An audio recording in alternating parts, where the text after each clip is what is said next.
Feruza Tohirova, O'zbekiston Respublikasi Sog'liqni saqlash vazirligining Salomatlik va strategik rivojlanish instituti sog'lom turmush tarzini shakllantirish boshqarmasi boshlig'iman. Tibbiyot fanlari nomzodiman va endokrinologiya sohasida shifokor mutaxassisman. Bizning vazifamiz shu butun O'zbekiston Respublikasi aholisi orasida sog'lom turmush tarzini shakllantirish, targ'ibot qilish, sog'lom ovqatlanish sohasida jismoniy faollik, zararli odatlardan yiroq bo'lish, kun tartibiga rioya qilish, sifatli uyqu, stressga chidamlilik bo'yicha. Nima uchun? Chunki aynan shu yo'nalishlar orqali biz kasalliklarni oldini olishimiz mumkin.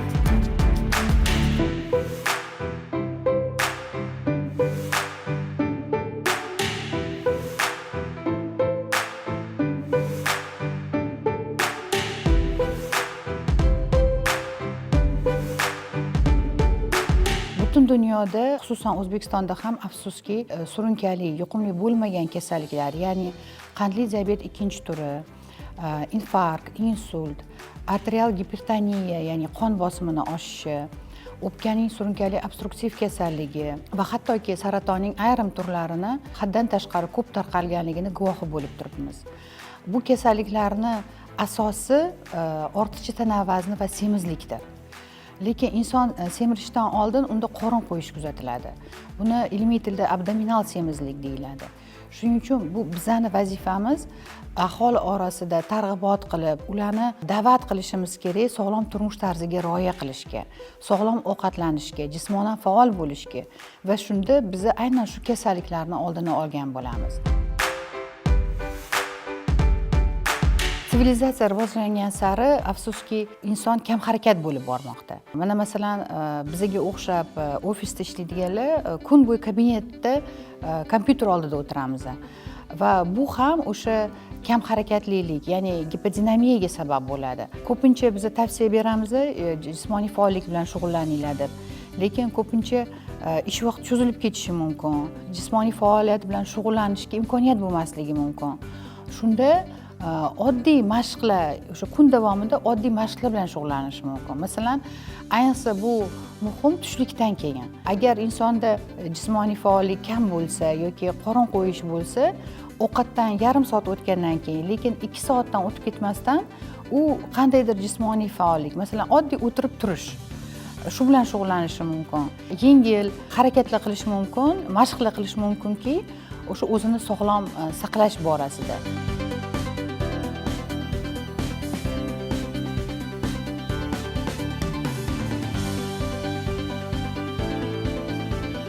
Jahon Sog'liqni saqlash tashkilotining tavsiyalariga ko'ra, biz haftasiga kamida 150-300 minut o'rtacha jadallikdagi jismoniy faoliyat bilan shug'ullanishimiz lozim. Masalan, kimdir dushanbadan jumagacha vaqti bo'lmasa, shanba, yakshanba kunlari bittada o'sha hamma jismoniy faollikni qilishi mumkin. Lekin albatta u samarali bo'lishi uchun, sog'liqqa foyda berishi uchun uni shu aynan kamida 150-300 minut qilish maqsadga muvofiqdir. Agar biz buni 75 minutlik yuqori jadallikdagi jismoniy faoliyatga almashtirsak, u ham yetarli hisoblanadi.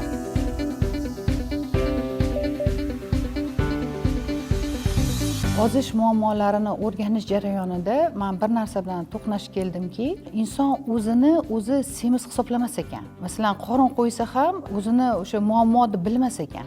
Buni o'zimda sezdim, chunki mana men 1 yil oldin hozirgi vaznimdan 15 kilogramm ortiq bo'lgan vaznim va o'zimda shu holatni sezib, o'zimning maslahatlarimga o'zim rioya qilishni boshlaganman. Ozish jarayonida tushunganmanki, men o'zimni o'zim semiz hisoblamas ekanman. Bu juda katta muammo.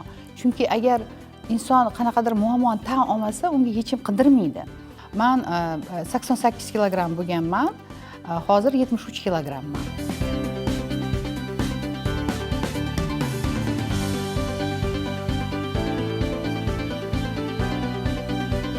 Ortiqcha tana vaznim bo'lganida, men ayniqsa buni sezishni boshladim, zinadan chiqayotganda. Zinadan chiqqanda bittagina zinaga chiqqanda ham agar tez chiqsam, harsillab qolishni boshladim.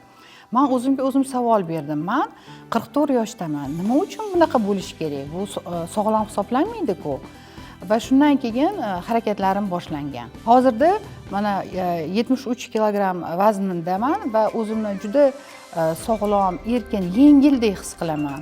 Oldimda turadigan topshiriqlar, vazifalar menga qiyinchilik bo'lib tuyulmaydi. Nima uchun? Chunki ilmiy tadqiqotlar shuni isbotlaganki, agar inson jismonan faol bo'lsa, u albatta uni aqliy faoliyatiga ham ta'sir qiladi.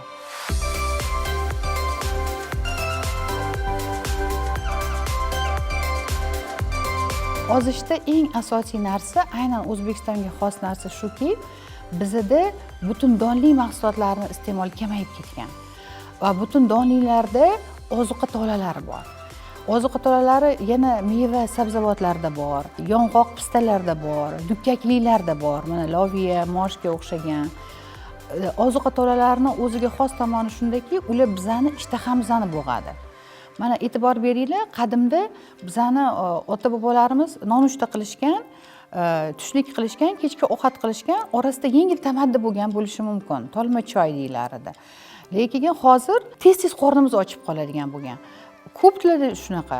Kimdir har doim qanaqadir shirinlik ko'tarib yuradi o'zi bilan, kimdir qanaqadir shirin ichimlik ko'tarib yuradi. Gazlangan bo'ladimi, gazlanmagan bo'ladimi? Bunga sabab bizani badanimizda ozuqa tolalari yetishmovchiligidir. Agar biz ozuqa tolalarini ko'p iste'mol qilsak, bizani birinchi o'rinda qorin to'yish hissimiz uzoq davom etadi. Chunki me'yorda biz 5-6 soatgacha hech narsa iste'mol qilmasak bo'ladi. Agar to'g'ri ovqatlansak, agar ovqatlarimizda ozuqa tolalari ko'p bo'lsa, qorin qo'ygan inson bo'lsa, u ozvogunicha yoki qorin qo'yishga moyil inson 4 soat orasida bir nima yesa maqsadga muvofiq.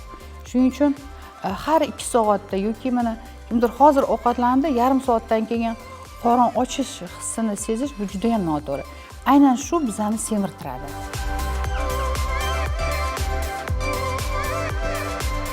Asosiy ovqatlanishimga o'zgartirishlar kiritdim. Birinchi qiladigan ishim kepakli non iste'molini boshladim. Butun donli boshqa yormalarni iste'molini ko'paytirdim. Shu suli yormasi, arpa unidan qilingan, keyin guruchchi, qo'ng'ir guruch deydi yoki jigarrang guruch.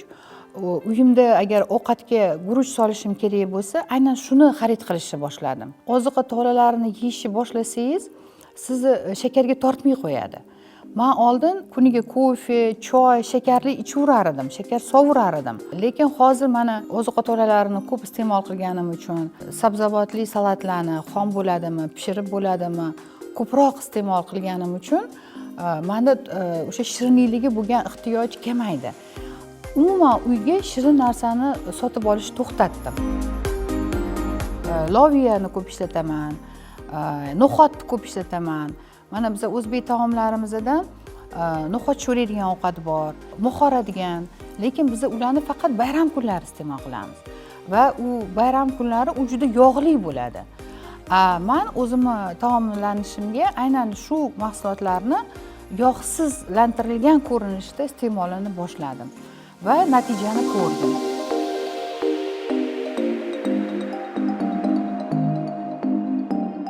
Ozishni sog'lom ovqatlanishdan boshladim.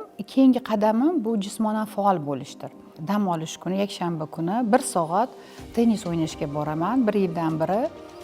Bu o'sha kardio, ya'ni aerob mashg'ulotlarga kiradi va juda ham foydali. Shunaqa tetik his qilaman o'zimni shu o'yindan keyin. Isbotlanganki, biz aynan shu ozgina yog' qatga ketadi deb aytishadi. Biz har doim aytamiz, yog' agar siz jismonan faol bo'lganingizda tez-tez nafas olasiz-ku, o'shanda nafasda chiqib ketadi. O'ta biokimyoviy jarayonlar bo'ladi. Tennis o'ynash jarayonida men tez-tez nafas olishni boshlasam, men tushunamanki, men ozvonman. Juda ham xursand bo'laman. Qanaqadir ruhiy tetiklik beradi menga bu. Shanba kuni 1 soat albatta fitness zaliga borib o'ta shug'ullanaman. Nima uchun? Chunki aynan anaerob, ya'ni mushaklarimni ishlatish hisobiga ham men o'sha ortiqcha yog'imni mushakka aylantirish imkoniyatiga egaman. Bu juda ham muhim. Chunki sarkopeniya degan holat bor. Bu bizda jismoniy faollik yo'qligidan mushaklarimizni qo'pol qilib aytsa erib ketishi, ya'ni kamayib ketishi. u kasallik belgisi hisoblanadi, qarilik belgisi hisoblanadi. Butun dunyoda bong urilyapti. Jismonan faol bo'linglar. Agar inson qorin qo'yishni boshladimi, xohlasa, xohlamasa bu isbot uni mushaklari kamayayotgani to'g'risida. Shuning uchun albatta kuch mashqlari, ya'ni o'sha mushakka yuklama beradigan mashqlar bizda o'sha sarkopeniyani oldini olishga yordam beradi. Hozirda ozish uchun jarrohlik amaliyotlari qo'llaniladi. Bu jarrohlik amaliyotlari birinchi bo'lib qandli diabet 2-turi bemorlarini davolash uchun o'ylab topilgan. Aynan juda ham semizladi. Lekin jarrohlik amaliyoti ta'sirida ozgan insonlar bo'lib butun umrga nogiron bo'lib qoladi. Chunki mana faraz qiling, bizda oshqozon bor, ichaklar bor. U jarrohlik amaliyotida oshqozon kesiladi, ichaklar kesiladi. Umuman odamning ichi o'zgartiriladi.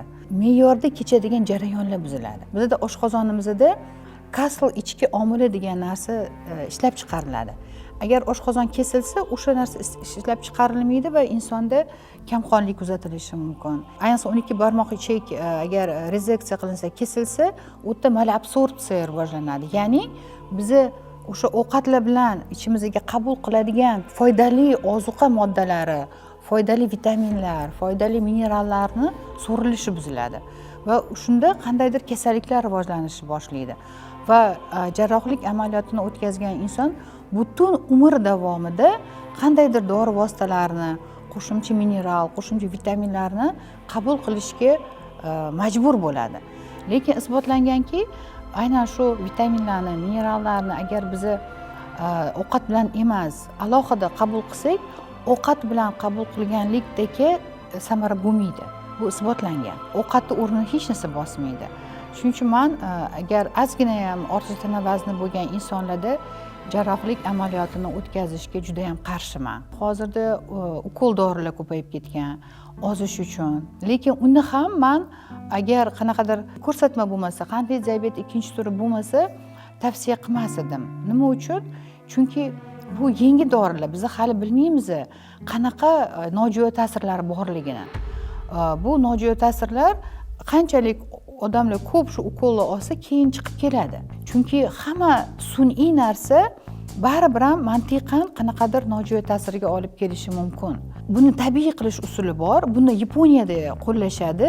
Ular birinchi sabzavot yeydi, keyin asosiy ovqatidagi oqsil, yo baliq, yo go'shtni yeydi. Keyin uglevod, ya'ni o'sha guruch bo'ladimi, boshqa bo'ladimi, uglevodni keyin yeydi va oxirida qanaqadir shirinlik yeyishi mumkin. Va o'zim shuni qo'lladim. Sizlarga ham tavsiya qilaman. Agar qorin qo'ygan bo'lsangiz, semiz bo'lsangiz, semizlikka moyilligingiz bo'lsa, birinchi sabzavot yeng. Shunda oshqozoningizda to'liqlik hissi boshlanadi va o'sha etilgan gormonni ichaklarda sintezlanishi boshlanadi va bosh miyaga impuls ketadi. To'qlik markazi aktivlashadi, ochlik markazi so'nishni boshlaydi va bizda o'sha to'qlik hissini sezishni boshlaymiz. Ikkinchi, o'sha go'shtimizni yesak bo'ladi. Qizil go'shtni ko'p tavsiya qilmayman, chunki qizil go'shtda to'yingan yog'lar ko'p. Ular ko'proq semirtiradi. Oq go'shtga o'rniga nisbatan yeyish mumkin, balo yeyish mumkin, parranda go'shtlarini yeyish mumkin.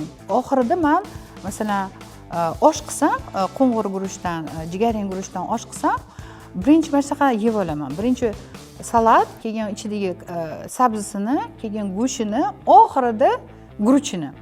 O'sha guruchni yeyishni boshlaganda to'qlik hissi menda shakllanadi va men to'xtataman. Ko'pincha ovqatim qolib ketadi. Hozir juda kam solaman, chunki bilamanki, o'sha guruchni oxirigacha yemayman.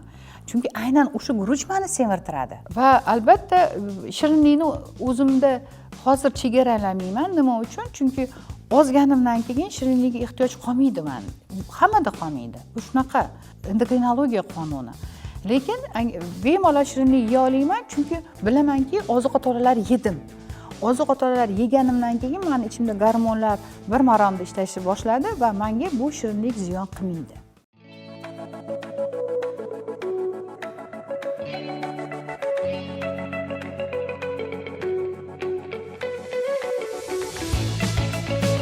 Piyoda yurishni odat qilishimiz kerak, ayniqsa o'sha kechki sayr ko'rinishida. Nima uchun? Bizda o'sha ortiqcha yog' shakllanishi kamayadi va yana qo'shimcha kayfiyat yaxshilanadi. Odam faol bo'lishni boshlaydi, yomon xayollarga berilishi kamayadi, qanaqadir hayotga ishtiyoqi ortadi. Men o'zim shuni o'zimda sezganman. Shuning uchun sizlarga ham tavsiya qilaman. Sayrda, piyoda yurishda eng yaxshi narsa, foydali narsa bu shahdam qadamlar bilan yurish. Shahdam qadamlar aynan bizada o'sha ozishga olib keladi. Agar biz yursak piyoda, bizani o'sha oyoq tomirlarimiz baquvvatlashadi. Oyoq tomirlari baquvvatlashsa, bu degani bizning yuragimiz baquvvatlashdi degani. Keksa yoshda bo'lsa ham, qariya bo'lsa ham piyoda yurish tavsiya qilinadi. Chunki aynan qariyalar o'sha infarkt, insult, qon bosimi oshishiga moyil bo'ladi. Chet elda piyoda yurish hattoki o'sha qon bosimini, kasalligini davolash usuli hisoblanadi. Shuning uchun albatta tavsiya qilaman. Jismonan faol bo'linglar va piyoda yurishni kanda qilmanglar.